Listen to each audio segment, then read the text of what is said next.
Hello.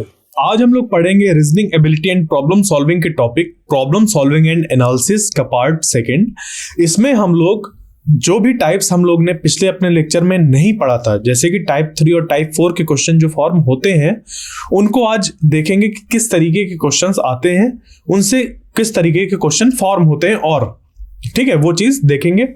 Type 1 और type 2 first lecture में हम लोग ने पढ़ लिया था। तो जो हम लोग के यहाँ पे टाइप फॉर्म होते हैं इस पे प्रॉब्लम सॉल्विंग एंड एनालिसिस के, वो 4 टाइप्स के प्रॉब्लम होते हैं। उसका टाइप 1, इस टाइप 1 में हम लोग के 5 सब टाइप हैं, ठीक है, जैसे कि statement and assumption, conclusion, inference, ठीक है, या दूसरा जो सब टाइप है वो है सिलोजिज्म, तीसरा है एनोलॉजीज, चौथा है कोडिंग एंड डिकोडिंग, और पांचवा है ब्लड रिलेशंस। ये क्या होते हैं विद एग्जांपल्स हम लोग ने अपने पिछले लेक्चर में पढ़ा था।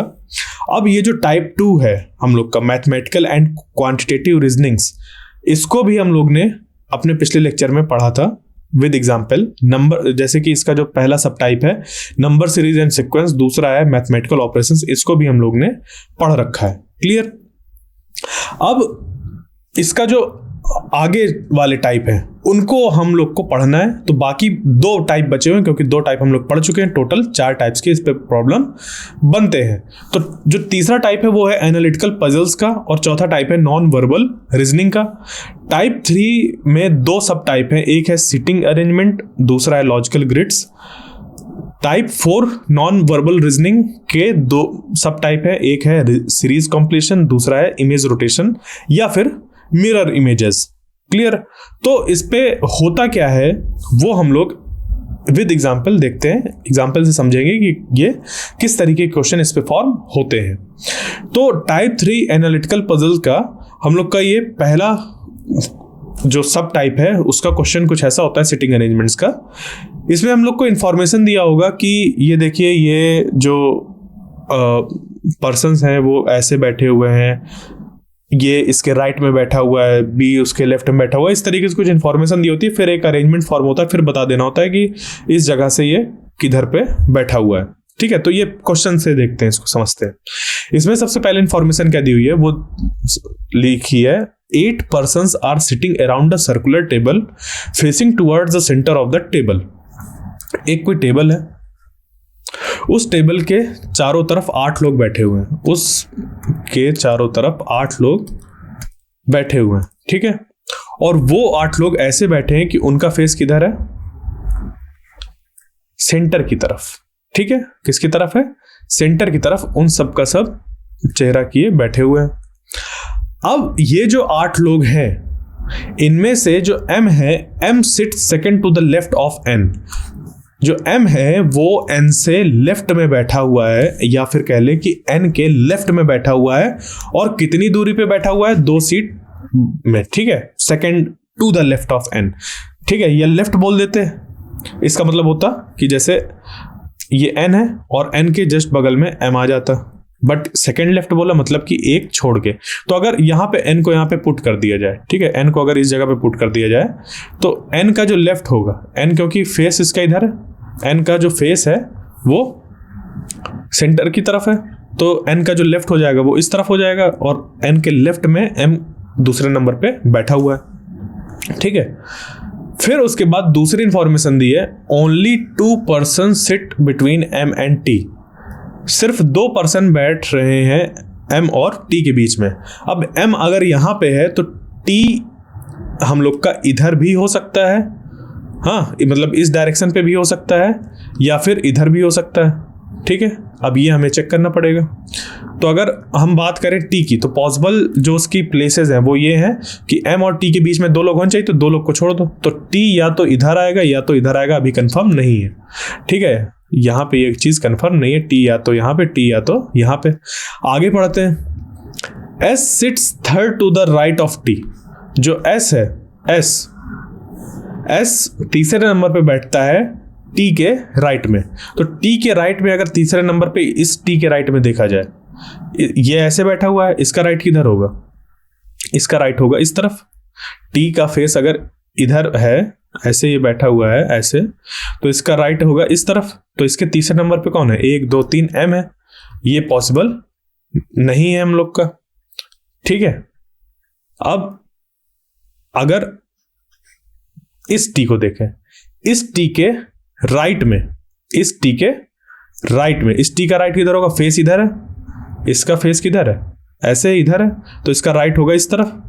तो इस टी का जो राइट है उससे तीसरे नंबर पे कौन बैठा हुआ है? एस बैठा हुआ है। तो टी यहां पे पहला, दूसरा, तीसरा, एस यहां पे बैठा हुआ है, ठीक है। आगे S sits third to the right of T, ये चीज आ गई हम लोग की।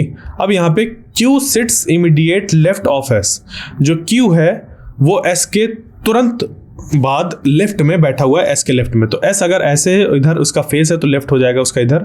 तो एस के जस्ट बगल में कौन बैठा हुआ है? क्यू बैठा हुआ है। एस के जस्ट बगल में कौन बैठा हुआ है? क्यू बैठा हुआ है। फिर P sits second to the left of O, P sits second to the left of O. जो पी है वो ओ से लेफ्ट में बैठा हुआ है। तो अब यहाँ पे पी कहाँ पे है, ओ कहाँ पे है, ये हमें पता नहीं है। और इनको बैठने की जगह कहाँ पे? तीन जगह पे, इधर आ सकता है, इधर आ सकता है, या तो इधर आ सकता है। तो इस इंफॉर्मेशन को लिख लेते हैं कि जो पी है वो ओ के लेफ्ट में है। अभी अगर फेस ओ का इधर है तो ओ के लेफ्ट में पी बैठा हुआ है। अभी इंफॉर्मेशन यहाँ पे लिख लेते हैं, ठीक है। उसके बाद दिया है R sits third to the right of O, जो आर है वो ओ के राइट में बैठा हुआ है तीसरे नंबर पे, ठीक है। तो ऐसा कब पॉसिबल है? ऐसा तब पॉसिबल है जब यहां पर हम, जैसे ओ को यहां पे हम लोग ने बैठाया, ठीक है, और अगर ओ बैठा हुआ इस तरफ फेस करके, तो ओ का राइट किधर हो जाएगा? इधर। तो इस तरफ तीसरे नंबर पे 1 2 3 यहां पे आ गया आर, ठीक है। और ओ के लेफ्ट में कौन बैठा हुआ है? पी। ओ के लेफ्ट में दूसरे नंबर पे कौन बैठा हुआ है? पी। ये चीज, तो ये सारे इंफॉर्मेशन यहां पे आ गई हम लोग की। तो अब यहां से पूछा है आगे, who among the following sit second to the left of T. T से लेफ्ट में दूसरे नंबर पे कौन बैठा हुआ है? टी का लेफ्ट कौन होगा? अगर इधर फेस है तो लेफ्ट होगा इस तरफ, तो इसके दूसरे नंबर पे कौन बैठा हुआ है? क्यू बैठा हुआ है, ठीक है। सॉरी, इसका जो लेफ्ट होगा वो इधर होगा। टी अगर इधर बैठा हुआ है फेस करके, तो टी का जो लेफ्ट होगा वो इस तरफ होगा, ठीक है। तो टी का लेफ्ट यहां पर हो गया, और इसके दूसरे नंबर पे कौन बैठा हुआ है? ओ। तो ओ हम लोग का फर्स्ट वाला आंसर सही हो जाएगा। क्लियर?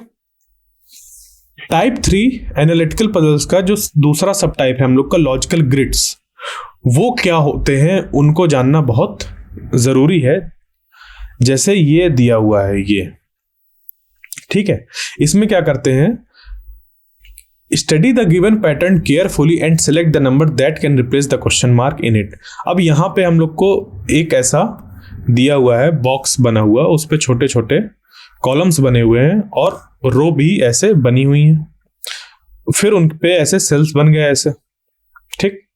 और इन हर एक सेल पे नंबर दिए हुए हैं कुछ।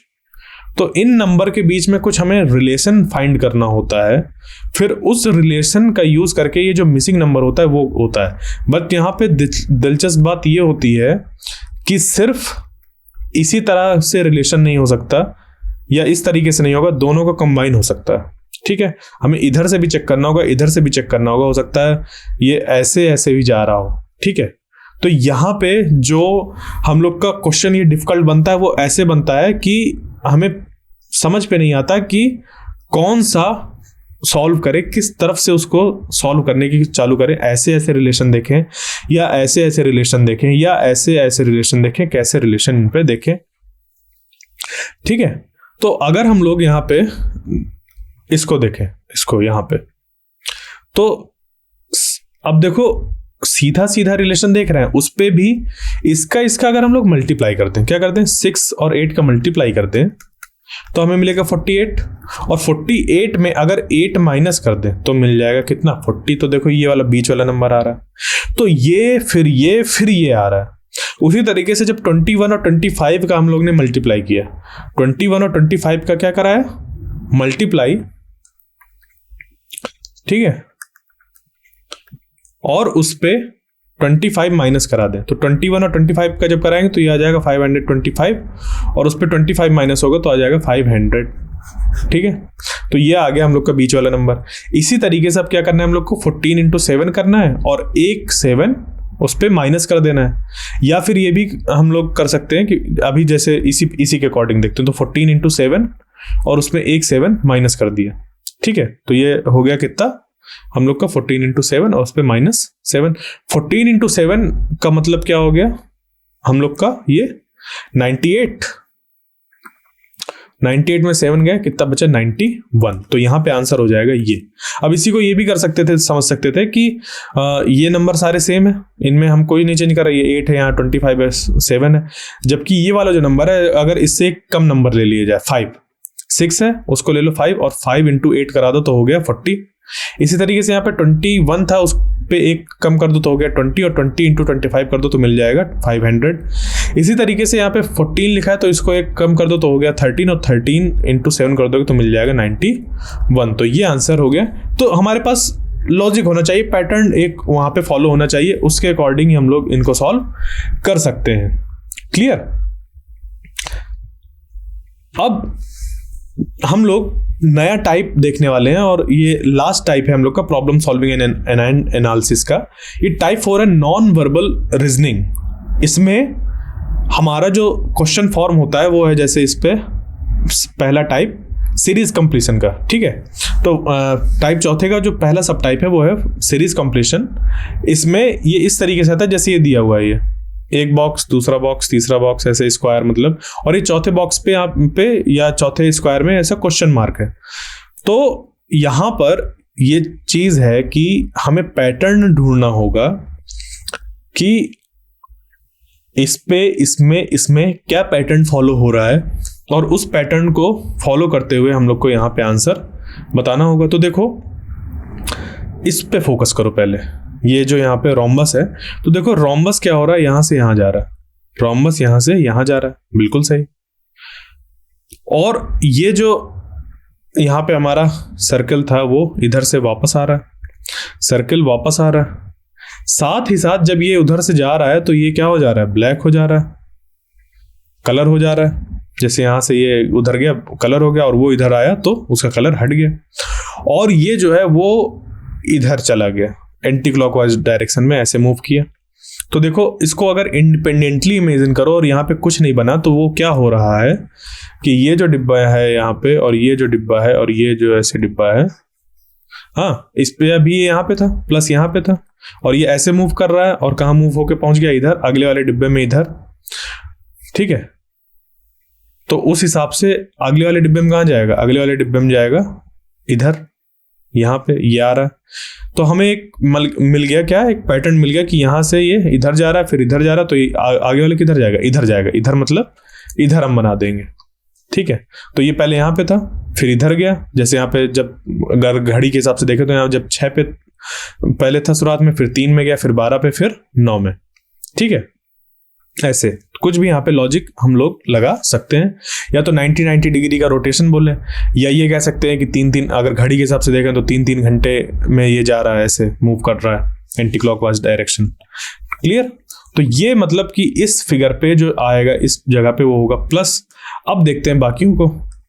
तो ये यहाँ पे ऐसे ऐसे चेंज हो रहे थे, तो अब यहाँ पे ये दोनों ऐसे दिए हुए हैं, तो क्या होगा, ये क्लॉकवाइज, ये जो है रोम्बस वो क्लॉकवाइज मूव करेगा, तो ये क्लॉकवाइज इधर चला गया और ये एंटी क्लॉकवाइज मूव करेगा।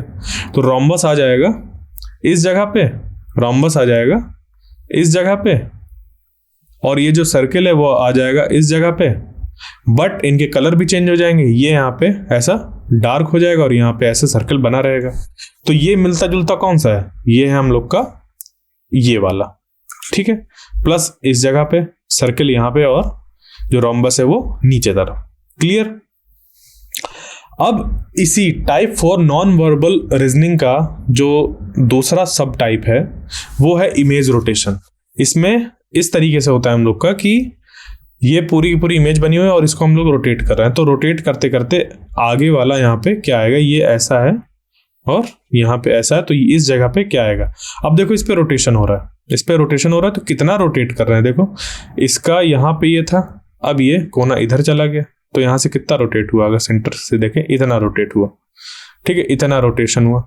उसके बाद ये इधर से इधर आ गया, मतलब एक बार में हम लोग का कुछ रोटेशन हो रहा है, ठीक है, ऐसे। क्लियर? तो अब यहां से देखें हम लोग, ये अराउंड हम लोग का ऐसे 30 के अराउंड ऐसा मूवमेंट हो रहा है, ठीक, 30 डिग्री। अब यहां से ये पहले ऐसा था, अब ये ऐसे आ गया, अब ये 30 डिग्री घूम के ऐसे आ गया, उसके बाद ये फिर 30 डिग्री घूमेगा, ऐसे आ जाएगा। तो यहाँ पे जो अगला वाला बनेगा वो ये बनेगा कि 30 डिग्री घुमा हुआ होगा, ये वाला जो कोना होगा वो इस जगह पे होगा। तो ये वाला जो है हम लोग का, ये कोना ऐसे यहाँ पे घुमा होगा इस जगह पे। तो यहाँ पे ये कुछ ऐसा बनेगा,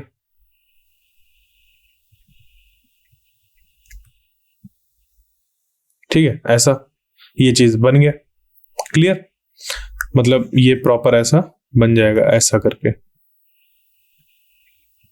ऐसा, ठीक। अगर इसको इधर बना दें अलग से तो ये कुछ बन जाएगा ऐसा, ठीक है, हेक्सागोन।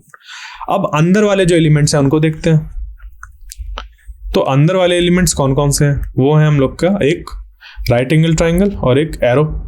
तो एरो क्या हो रहा है? एरो हम लोग का पहले ऐसे था, फिर ऐसे हुआ, फिर ऐसे हुआ, तो यहां पे क्या पैटर्न आएगा? इधर वाला। तो यहां पे ये ऐसे होगा इस डायरेक्शन पे। क्लियर? तो इन ऑप्शन में से ऐसा कौन है? सिर्फ ये चौथा वाला है, बट फिर भी इसको, ये जो ट्राइंगल बना हुआ है इसको देख लेते हैं। तो यहाँ पे ट्राइंगल है, फिर ये इधर आ रहा है, फिर ये इधर आ रहा है, मतलब एक बार ऐसे आया, फिर ऐसे आया, फिर ट्राइंगल जो है वो ऐसे आया, यहाँ पे ऐसे। तो ये अब कैसा आएगा? ऐसे आएगा। तो ये इस पे किस पे आ रहा है? यहाँ पे ये आ रहा है, चौथे वाले हमारे ऑप्शन में ऐसा आ रहा है। क्लियर? तो ये पैटर्न फॉलो हो रहा है इस पे, इस वजह से हम लोग ने इसको, ये जो मिसिंग इमेज थी रोटेशन की हम लोग करा रहे हैं, उस पे जो ये मिसिंग इमेज थी उसको फाइंड कर लिया। ठीक है? तो जो प्रॉब्लम सॉल्विंग एंड एनालिसिस जो हम लोग का चैप्टर है, उसमें हर तरीके की जो रीजनिंग की प्रॉब्लम्स होती हैं उनको कैसे सॉल्व करना है, कैसे उनको समझना है कि उनमें क्या करना है, वो सब हम लोग इस पे पढ़ते हैं। तो आज के जो लेक्चर था हम लोग का, उस पे हम लोग ने देखा कि टाइप 3 और टाइप 4 जो हम लोग के होते हैं प्रॉब्लम सॉल्विंग एंड एनालिसिस के, उनमें कितने सब टाइप्स के क्वेश्चन फॉर्म होते हैं। और इसके पिछले लेक्चर में हम लोग ने पढ़ा था कि बाकी के जो शुरुआत के हम लोग के होते हैं टाइप्स, टाइप 1 और टाइप 2, उनमें कितने सब टाइप्स के क्वेश्चन फॉर्म होते हैं। और इसके अगले पार्ट में हम लोग इन्हीं टाइप्स के बेसिस में, इसके अगले जो लेक्चर होगा उस पे इन्हीं टाइप्स के बेसिस में और प्रॉब्लम्स को सॉल्व करेंगे, ताकि समझ पे आए कि किस तरीके के क्वेश्चन इस पे और फॉर्म किए जा सकते हैं। है वही इमेज रोटेशन का, बट उसमें भी किस तरीके से इमेज रोटेट हो सकती है, उनको और अच्छे तरीके से समझेंगे। Thank you.